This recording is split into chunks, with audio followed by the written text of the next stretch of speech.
Xo'p, birinchi marta nima qilamiz? Birinchi bo'lib biz sizlar bilan yangi papka ochamiz. Papkamizning nomi bo'ladi. Lotin harflarida kichkina harflarda bo'ladi. Xo'p, portfolio. Portfolio bo'ladi va biz portfolio veb-saytimizni mana bu Visual Studio kodini ustiga bir marta bosib tashlaymiz. Tashlaganimizdan keyin bizda mana bunaqa redirect mod chiqadi. Bu narsa nima?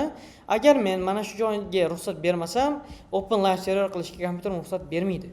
Shuning uchun men buni manage ustiga bir marta bosaman-da, ha, men ishonaman, belgisini bosib qo'yaman. Xo'p, ketdi. Bizda hech qanaqa narsa yo'q va men mana bu portfolio degan papkam oldiga borib, fayl ustiga bosaman. Mana bu narsa fayl. Bizda veb-saytimiz quyidagi ko'rinishda bo'ladi. Bizda veb-saytimiz papkada turadi. Papkani ichidagi kodlarimiz fayllarda turadi. Birinchi faylimizning nomi doim index.html bo'lishi shart.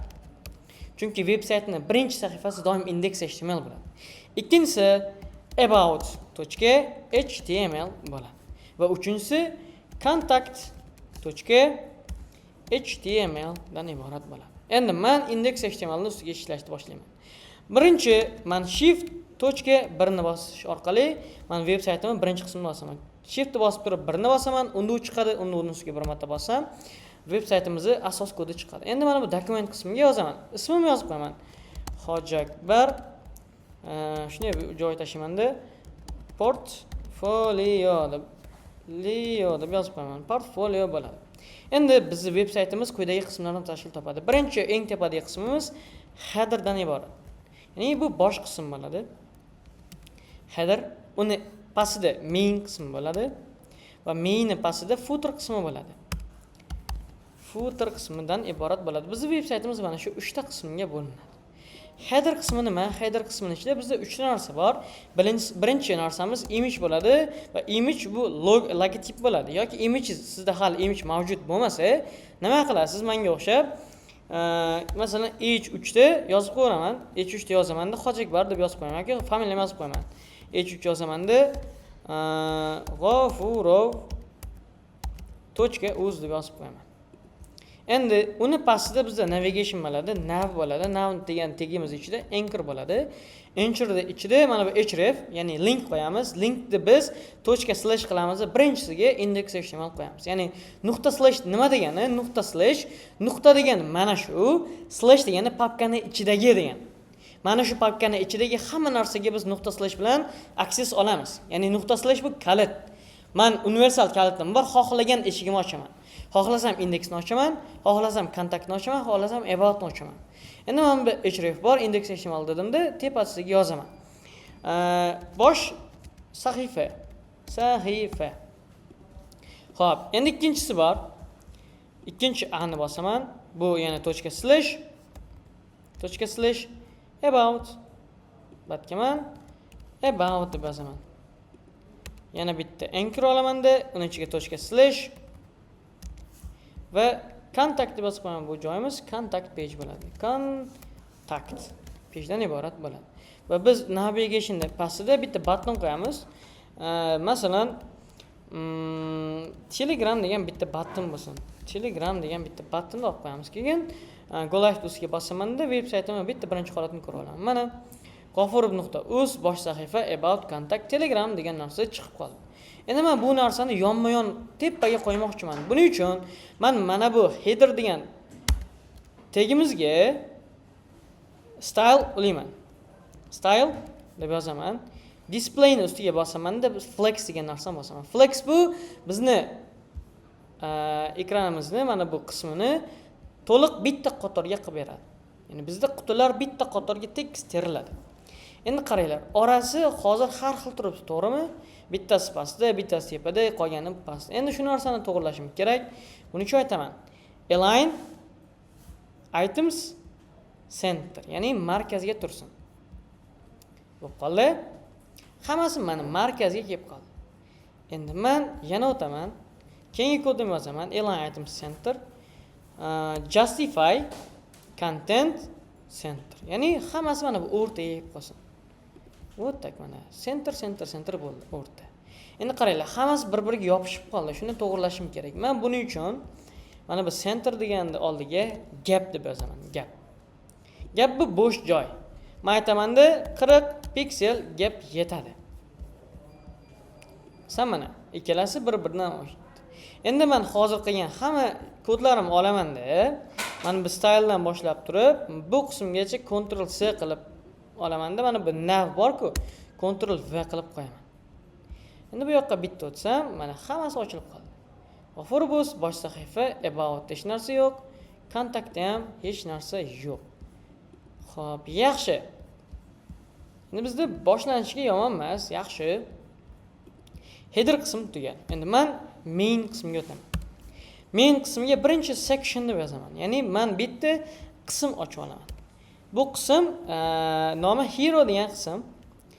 Hero page bor, mana hech narsa paydo bo'lmadi. Endi yozaman. Hojakbar, kelinglar mana shuni H1 da yozamiz. Heading 1 da Hojakbar G'ofurov portfoliosiga xush kelibsiz. Xush kelibsiz deb yozaman. Yo'qotaman. Deb yozaman. Hojakbar G'ofurov portfoliosiga xush kelibsiz. Endi xatolarga e'tibor bermaymiz. Xo'p, Hojakbar G'ofurov portfoliosiga xush kelibsiz. Mana bu chiqdi, lekin qaranglar, bu chekkada turibdi. Endi men shuni aytaman. Section qismiga o'tamanda style deb yozaman. Endi aytaman text align center. Ya'ni o'rtada tursin. Esa mana chiqdi. Hojakbar G'ofurov portfoliosiga xush kelibsiz. Endi buni pastiga bitta rasm qo'ymoqchiman. Buning uchun mana bu section qismining ichiga H1 dan kelgan image deb yozaman. Image yoki rasm qo'yaman. Masalan, mana rasmlarim chiqsa kerak. Hojakbar G'ofurov deb yozib ko'raychi.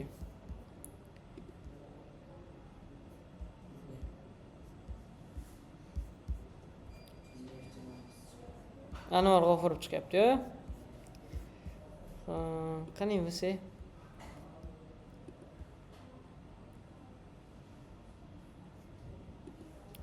Mana shu rasmni olib ko'raman. Copy image address. Bu yoqqa o'taman, Ctrl V qilaman. Endi bu alt qismiga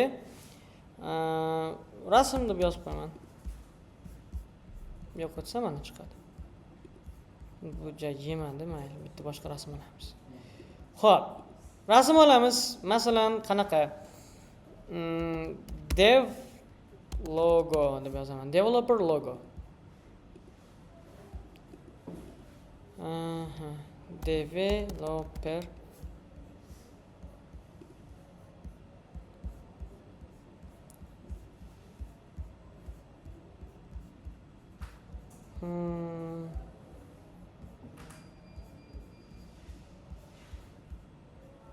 So'ch mana buni olib turamiz. Xo'p, bosaman, copy image address qilaman. Qo'taman, bu rasmni chopaman. Ctrl V. Вот так mana. Hojakbar G'ofurov portfoliosiga xush kelibsiz. Bosh sahifa shu. Endi men nima qilaman? Endi mana bu yozgan kodlarimni Ctrl A qilaman-da, Ctrl C qilib, mana bu kontaktga tashlayman. Ctrl V. Yavodga tashlayman, Ctrl V. Endi bizdagi mana bu qismlarni Hojakbar G'ofurov portfoliosi degan joyga o'chiraman section. Ketdi. Bu qismga yozaman H2 nomi about page bo'ladi. About page. Bunisi ham contact page ham yozamiz. H2 da contact page. Yo'q, yetadi. Xo'p, mana Hojakbar G'ofurov about ga o'taman. About page, contact ga o'taman, contact page. Xolos, sizlar rasm olib qo'ysanglar bo'ladi. About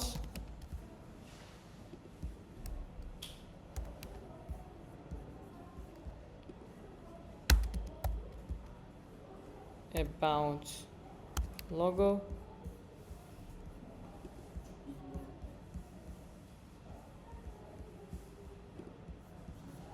about degan rasmni copy image qilaman-da.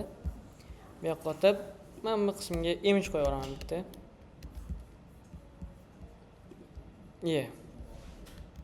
Adashdim. Bosaman image, Ctrl V, уже tayyor. Bu qismga yozib qo'yaman. About emailga about image bo'ldi.